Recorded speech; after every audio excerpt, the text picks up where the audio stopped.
A gente conversa ao vivo com o professor Lucas de Souza Martins, da Temple University, da cidade de Filadélfia, nos Estados Unidos. Professor, muito obrigado por abrir espaço na folga do senhor para entrar ao vivo aqui nessa cobertura especial. Minha primeira pergunta é sobre a decisão de Donald Trump. Como o senhor viu essa decisão, que ele disse que foi de última hora, sem comunicar oficialmente o Congresso americano, e que repercussões o senhor espera a partir de agora no Oriente Médio? Uribe, boa tarde a você, boa tarde a todos que nos acompanham aqui pela CNN Brasil. Veja, a questão do Congresso e também a reação dos democratas, da oposição política a Donald Trump, veja só, ela é procedimental, falando sobre a questão do procedimento legislativo, o fato de não ter consultado o Congresso, a questão de discutir se é efetivamente uma declaração de guerra ou não, até porque Donald Trump se encontrou, a partir deste embate entre Israel e Irã, diante de uma situação em que, uma vez que envolve Israel, o Estado de Israel, nós estamos falando de um aliado clássico dos Estados Unidos. Não se trata, por exemplo, do embate entre Rússia e Ucrânia. Exatamente este embate era tema da eleição de 2024. Donald Trump havia dito, que terminaria, ou pelo menos tiraria, os Estados Unidos de conflitos no exterior, mas agora a situação é especial porque se trata de um aliado crítico aos Estados Unidos, que é Israel, que é responsável, isto do ponto de vista da política externa americana, pela questão da unificação ou estabilização do Oriente Médio favorável aos Estados Unidos. Por isso que o que já observamos dentro do Congresso é uma oposição democrata que se posiciona pela questão de não ter sido consultado, do Congresso não ter sido consultado, mas existe uma posição de alinhamento no sentido de declarar apoio a Israel. E por isso que Donald Trump se sentiu numa posição muito mais confortável. Logicamente que o Partido Democrata ele está dividido, porque você tem deputados que estão mais à esquerda, mais próximos de um posicionamento crítico a Netanyahu, democratas mais clássicos que defendem este posicionamento mais alinhado a Israel. Por isso que dá para dizer que Donald Trump se aproveitou de uma situação também interna, política, em que você tem democratas divididos para atacar e defender um aliado importante que vai muito além de qualquer ideologia política dentro dos Estados Unidos e também do Congresso americano. Professor, o senhor que leciona na Temple University deve acompanhar bastante as divisões até no governo de Donald Trump. Falava com a Mariana Janjacomo agora há pouco. Havia um grupo, principalmente do Make America Great Again, que era contra o envolvimento direto dos Estados Unidos, que Trump precisava cuidar mais da questão doméstica. Mas havia um outro grupo que achava que os Estados Unidos tinham de fazer valer o seu valor, até diante das críticas que eram feitas por Ali Khamenei, que já defendeu a morte à América. Como o senhor vê essa divisão e como o senhor acredita que Donald Trump tomou essa decisão, se baseando em que fatores? Veja só, Oribe, que interessante fazermos toda esta análise e também pela questão que já foi mencionada anteriormente a respeito da semiótica e o fato de que Donald Trump apareceu ali com o boné do MAGA naquela operação militar que foi colocada em marcha no dia de ontem, até porque ele quer se apresentar mais uma vez como o representante político maior do MAGA. Quando nós falamos do MAGA, nós estamos falando também de uma ala política, uma ala até econômica, inclusive, próxima também, ideologicamente, do Elon Musk, que defende a contenção de gastos militares, a contenção de gastos desnecessários que acabam, eventualmente, trazendo malefícios à economia americana. Isso tem a ver com o processo de inflação que foi vivenciado pelos americanos ao longo do governo Joe Biden. Mas, por outro lado, a questão da forma como Donald Trump acabou se colocando, se posicionando com relação a este ataque, e nós, analistas, de uma forma geral, não acrescentamos e não oferecemos este valor de, digamos assim, até de uma sofisticação política da parte de Donald Trump. Ele fez todo um discurso exatamente para agradar uma série de alas de seu partido e também do eleitorado americano, aparecendo com boné. Ele faz isso para apaziguar os ânimos dos integrantes do MAGA. ele disse também no seu posicionamento nas redes sociais que se tratou de um ataque pontual e que não deseja tirar ou retirar o regime atual do Irã. Faz uma sinalização ali importante para dizer: isto não queremos escalar, nós não queremos enviar mais militares ao Irã ou investir mais neste conflito, ao dizer que não quer retirar ou finalizar o regime iraniano. Também faz uma afirmação ao Congresso, dizendo que não se trata de guerra, também a comunidade internacional dizendo que nós temos aqui um posicionamento que está relacionado à questão da autodefesa americana.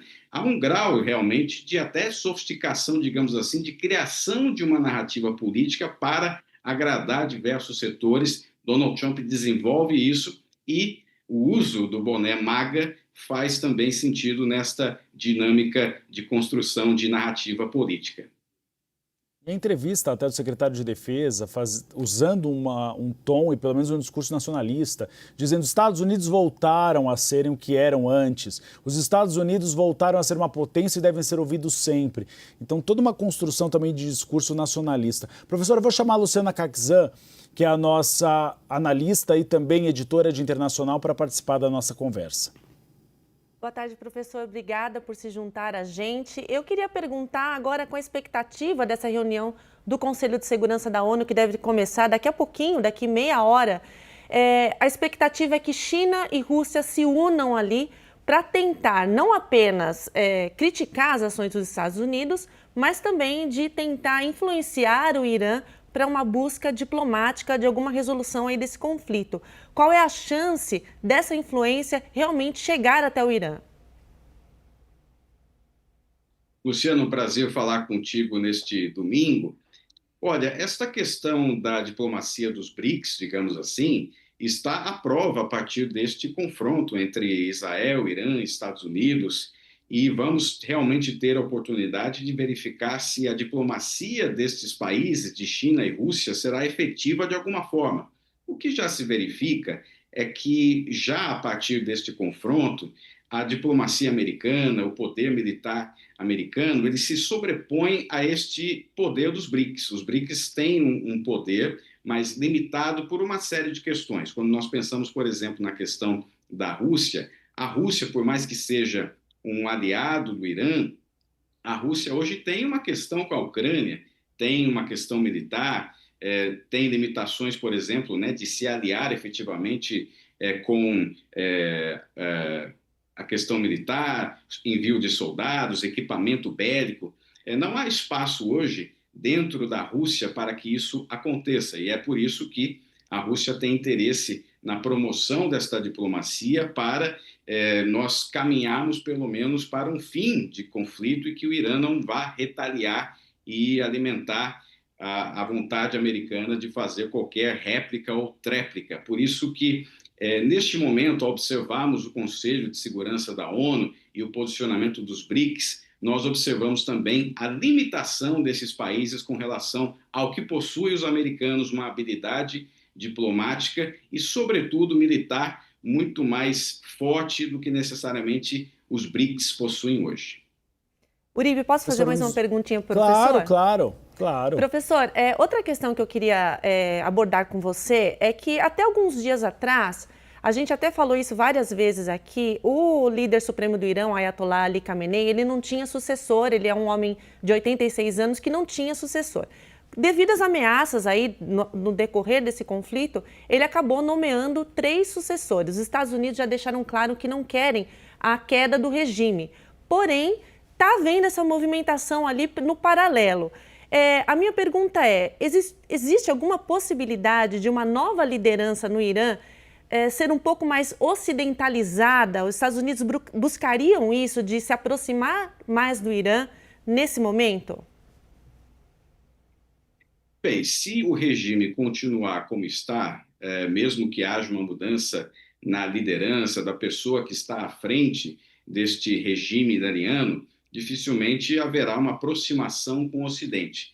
A única possibilidade de nós termos efetivamente uma aproximação maior com o Ocidente é a retirada do poder dos ayatolás. Isso é muito claro, até porque a base do sistema da Revolução Iraniana, no final dos anos 70, no início dos anos 80, foi exatamente a emergência da ideia de um anti-americanismo que havia na percepção dos ayatollahs destruído a economia iraniana. O que existia até então era uma monarquia, a monarquia dos chás, que eram muito mais próximos, por exemplo, aos Estados Unidos. O próprio último chá iraniano esteve nos Estados Unidos para tratamentos médicos, tinha uma proximidade com o governo americano, e exatamente a mudança desta perspectiva no Irã fez com que a Revolução Iraniana tivesse sucesso e se sustenta até hoje. A única possibilidade de uma aproximação entre Irã e Estados Unidos, ou de uma liderança mais ocidentalizada, é efetivamente a mudança do regime. Caso isso não aconteça, dificilmente esta aproximação vai acontecer. Professor, eu gostaria de falar rapidamente sobre economia, porque um dos discursos da campanha de Donald Trump foi o Drill, Baby, Drill, ou seja, vamos perfurar campos de petróleo para tentar baixar o preço da gasolina e também dar um alívio para a inflação oficial dos Estados Unidos, que foi uma pedra no sapato de Joe Biden. A grande questão é que agora o Irã ameaça fechar o Estreito de Hormuz, a possibilidade que aponta o JP Morgan do barril do tipo Brent de petróleo subir de 77 dólares para 130 dólares. Isso pode afetar o preço dos combustíveis no mundo inteiro. Até que ponto Donald Trump pode ser cobrado pela sociedade americana por um eventual encarecimento dos preços e um aumento da inflação?